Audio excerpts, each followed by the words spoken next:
This $5 shimmer and this $95 luxury palette both get their glow from this same exact mineral, mica. But while it's considered safe for your skin, there's one heartbreaking reality that is associated with it: child labor. And most of us have no idea whether our favorite beauty products have ingredients that were mined by children. Today I'm showing you the beauty brands which are using mica free from exploitation, and who isn't. And by the end of this video, you'll know exactly how to choose your skincare products free from exploitation and probably would have saved the life of a child.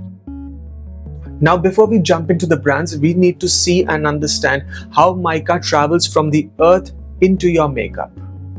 Mica is a natural shiny mineral found deep underground, and one of the world's richest mica belts lie in eastern India. This region supplied most of the world's mica, first for electrical insulation and later for paints, automotive coatings, and eventually cosmetics. So the shimmer you see in your makeup today has its origins in the mining regions of India. But something important changed in the 1990s.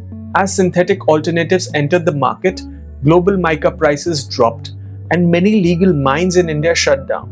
However, families living in mica regions had no other reliable livelihood. So mining didn't disappear, it simply moved into forests and abandoned pits. Villagers began collecting mica flakes by hand from the ground and from unsafe, unregulated shafts, selling what they found to local traders to survive. And this is where something very different happened. The villagers started selling these mica flakes to the local traders, who then sold it to local aggregators, who started exporting these mica flakes. They grinded and cleaned this mineral, and before anyone knew it, the Western cosmetic giants started purchasing them for their new line of cosmetics like eyeshadows, highlighters, and lipsticks. These new shimmer effects became hugely popular in the beauty industry. During the early 2000s, glossy lips, metallic eyes, luminous skin. Remember Britney Spears, Paris Hilton, Beyonce, Christina Aguilera? They were constantly seen wearing frosted eyeshadow, shimmering body glow, and high shine lip gloss. Looks that defined that era, and it was mica that made it all possible. As demand for glow-based makeup grew around the world, more and more mica from these regions quietly found its way into cosmetics. And because the mineral passed through so many hands before reaching the brands, many people buying or using it don't have any idea where the shimmer originated from. The problem we encounter with mica is the huge child labor that is involved in extracting it.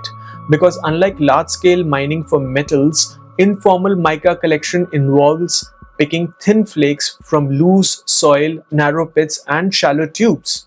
And the mineral breaks down easily and hides in small crevices. Children are often asked to reach into tight spaces or sort flakes because their fingers are smaller and more agile. This practical reality combined with poverty pulls them into this kind of work. And this is the part where most people never see. Outside any official records, nobody knows how many children have died collecting mica. But previous investigations show that within a span of 2 months, 7 children lost their lives because the mines collapsed on them. And activists working in these villages say deaths happen far more often than what gets reported. So the shimmer in your makeup hasn't come from a hidden labor. In some cases, it has cost the lives of children. But before we get into this, it's important to understand what happened next. The issue gained international attention and the beauty industry was pushed to act. In response, major cosmetic brands, pigment suppliers, and NGOs came together to form the Responsible Mica Initiative, a global effort to eliminate child labor from mica supply chains. Companies began tracing where the mica was sourced from.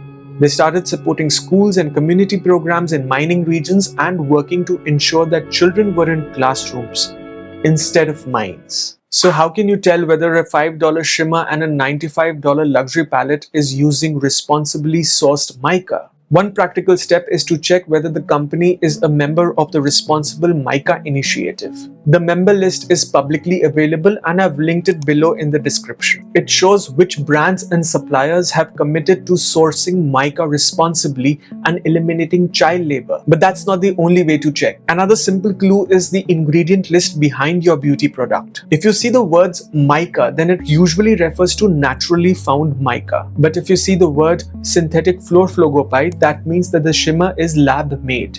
Synthetic mica creates the same glow, but without mining, it eliminates the risk of child labor. And just to add, there are tons of cosmetic ingredients that you might not understand are good or bad for you. So I've compiled a list of them with explanations that you can find easily in the free resources sections linked in the description. Now, some beauty brands started shifting to synthetic mica for this very specific reason.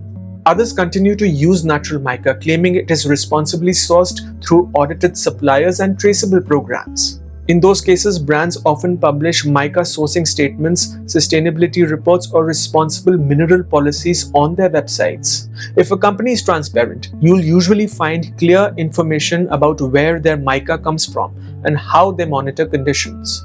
So in simple terms, there are 3 ways to check: whether the brand is part of a responsible sourcing initiative, whether the shimmer ingredient is natural mica or synthetic mica, and whether the company openly explains its mica sourcing practices. The most reliable way to judge that transparency is to look at what the brand publicly says about where its mica comes from and how it's monitored.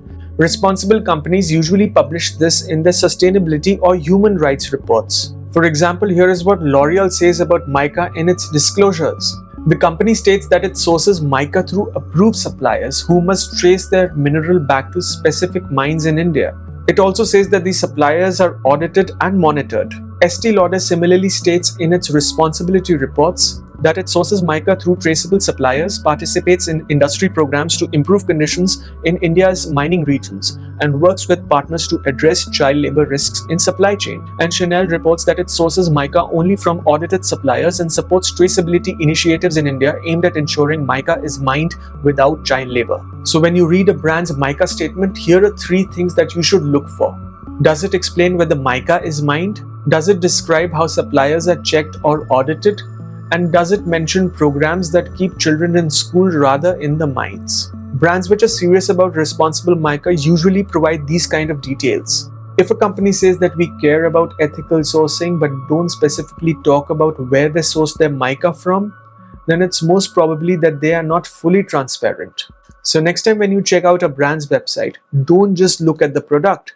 See clearly how they explain details about their mica. Because in the end, 2 products may look very identical in their glow, but the story about that shimmer might be very different. When a brand has limited mica transparency, you will see no mention of mica sourcing in sustainability reports, no responsible mica policy, no membership in multi-stakeholder initiatives, no traceability explanation, and no disclosure of synthetic mica use. But that automatically doesn't mean that child labor exists in their supply chain. But it does mean you can't verify the risk. But there's another part of the story which is important to understand. When beauty brands try to source mica responsibly, it doesn't mean buying another mineral. It often means funding traceability systems, working with audited suppliers, and supporting schools and community programs in mining regions, so children aren't pushed into mines. And those efforts cost money, and that cost doesn't come from separate charity pools inside companies. It ultimately becomes part of the product price. So when a brand invests in responsible mica programs, safer sourcing, and community protection, some of that cost is reflected in what you pay at the counter. On the other hand, if a product is extremely cheap and uses naturally mined mica, that doesn't automatically mean that the brand is irresponsible. But it does mean that the supply story may be very different.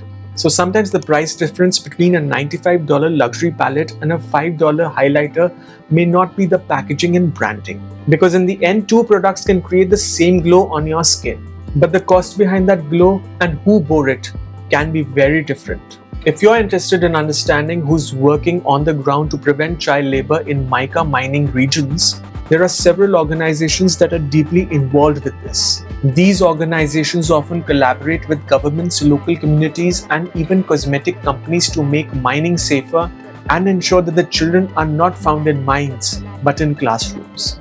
So when you see brands talking about responsible mica, it usually involves partnerships with such organizations that are working on the ground. If you found this information to be useful, then hit a like on it and share it with your friends and family. And subscribe to the channel for more such breakdowns on sustainable beauty. It will definitely help the channel grow. Until I meet you next week with another breakdown.